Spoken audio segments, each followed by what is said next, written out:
아비트럼 재단 보유 물량 대량 매각.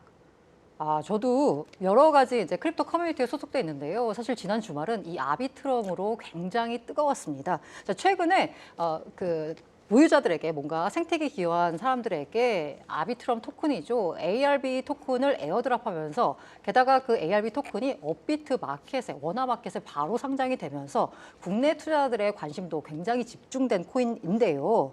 그런데 여기에서 갑자기 아비트럼 재단이 토큰 1,000만 개를 사전 공시나 투표 절차도 없이 대량으로 팔았다라고 하면서 비판이 모아졌습니다.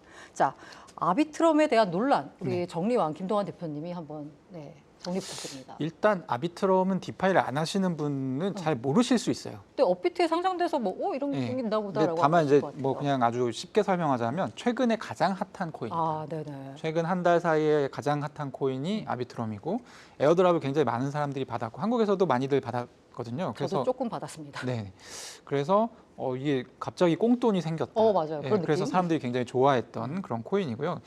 한 결론부터 얘기하면 4월 1일에 이 문제가 생겨서 이 코인 가격이 10% 떨어졌습니다. 네. 문제가 생겼다는 건. 문제가 생겼다는 건 그 AIP1이라고 해서 네네네. 이 아비트럼의 거버넌스라는 것이 있고 이 거버넌스에서는 그 정책 보통 제안이라고 부르는데요. 이 AIP이라는 것은 정책 제안 을 얘기합니다. 네네네. AIP1이라고 하는 정책 우리가 제안이 이더리움에서 보면 EIP 어쩌고저쩌고 하죠. 그렇죠. 그건 이제 이더리움 제안인 거고 아비트럼이니까 AIP라고 이제 표현이 됩니다. 네. AIP1의 진행과 운영을 둘러싸고 상당한 논란이 벌어지는 바람에 원이면 첫 번째네요. 네, 첫 번째고요. 야, 첫 번째부터 논란이야? 논란 내용이 뭐냐면 네네. 아비트럼 재단이 이 전체 ARB 코인 발행량의 7.5% 네네네. 이게 현재 시세로 한 1조 3천억 원 정도 되는데요.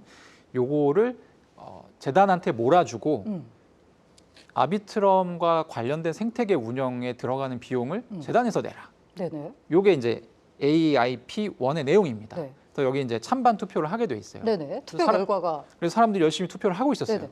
근데 갑자기 요 주기로 한 자금이 움직이기 시작합니다. 투표는요? 투표는 끝나지 않았는데. 근데 왜 움직여요? 그러니까 사람들이 그게 약간 왜 움직이지? 그랬더니 이제 유력 매체인 코인데스크에서 이제 전말을 취재를 해서 보도를 했는데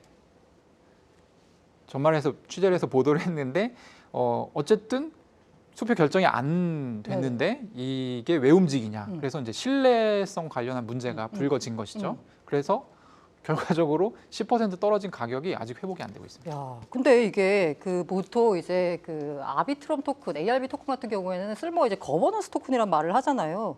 근데 이제 거버넌스 절차를 완전히 무시하는 행위를 했기 때문에 시장의 기대를 저버렸다라는 생각이 드는데 이런 아비트럼의 행태를 보자면 이거 아비트럼 토큰, ARB 토큰 이거 미래가 있는 건가요? 계속 투자해도 좋은가요? 예전에 저희가 블록코인 얘기할 때 네. 저희한테 물어보시잖아요. 블록코인은 사용처가 있냐?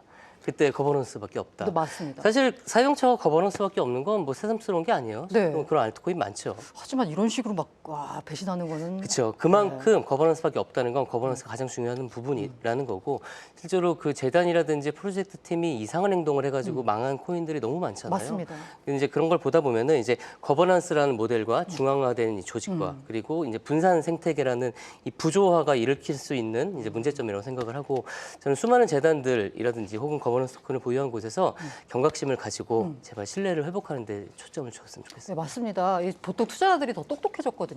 그래서 이제 재단 자체도 프로젝트를 약간 리드하고 있는 재단 자체도 이 투자자들의 똑똑함에 대해서 좀 경각심을 갖고 이렇게 거버넌스를 어물쩍 넘어가려고 하는 짓은 앞으로는 더 없었으면 하는 바람이면서 저는 한 가지 좀 약간 국내 크립토 시장에서 너무 중요한 뉴스라서 짚어주고 싶어요. 페이코인이 320만 사용자를 보유하고 실사용되는 코인이다라는 평가를 받았음에도 불구하고 결과적으로는 상장 폐지가 됐습니다. 짧게 한 말씩 부탁드릴게요. 그 위믹스에 이은 두 번째 이제 국내 대형 프로젝트가 상장했다는 아쉬워요. 부분인데요. 어쨌든 보면 위믹스에 이은 두 번째다 보니까 또 위믹스에 이은 두 번째 재상장이 가능하지 않을까라는 회생에 대한 기대감이 있는데 절대 무언가를 제가 결정하고 폄하하는 건 아닌데요. 지금 하필이면 또 위믹스가 재상장된 게 호재이긴 하지만 그로 인해서 닥사에서 보완된 상장의 어떤 프로세스가 만들어진 거는 악재가 될 수도 있고요. 그리고 사실 이제 금융 실명 계좌를 연결해야 된다는 부분들이 사실 큰 부담으로 올 수 있기 때문에 쉽지 않은 길이겠지만 그래도 유믹스처럼 끝까지 놓지 않고 사업을 영위하면서 투자자 보호에 힘쓰였었으면 좋겠습니다. 네. 뭐 우리 김동완 대표님도 짧게 한마디 부탁드립니다. 이렇게 상패시킬 거면 2월에 상패시켰어야 됐다. 네. 이게 2월에 유의를 한번 맞아요. 하면서 네. 사람들이 많이 샀거든요. 그래도 약간 기대감이 있었어요. 그렇죠. 뭔가. 근데 지금 2월이랑 딱히 달라진 조건이 없는데 이번에는 상패가 되면서 아마 손해 보신 분들도 많으실 것으로 예상이 되고요. 어쨌든 뭐 위믹스 재상장이라는 사례가 있기 때문에 페이코인도 열심히 하면 뭐 재상장이 가능하진 않을까 뭐 이런 정도의 전망이 있습니다. 어쨌든 해외에서 사업을 열심히 이어가겠다라고 했으니까요. 뭔가 좋은 결과 보여주셔서 우리 K 크립토 업체도 살아있다라는 걸 좀 보여주셨으면 하는 바람입니다. 오늘도 크립토 업계의 주요 소식을 전해드렸습니다. 시시각각 변하는 크립토 시장에서 알기 쉬운 투자 정보, 시장 분석을 원하신다면 앞으로도 버추얼 토크 가상자산 시즌2 꾸준히 많은 관심과 성원 부탁드리겠습니다. 오늘도 함께해 주셔서 감사합니다.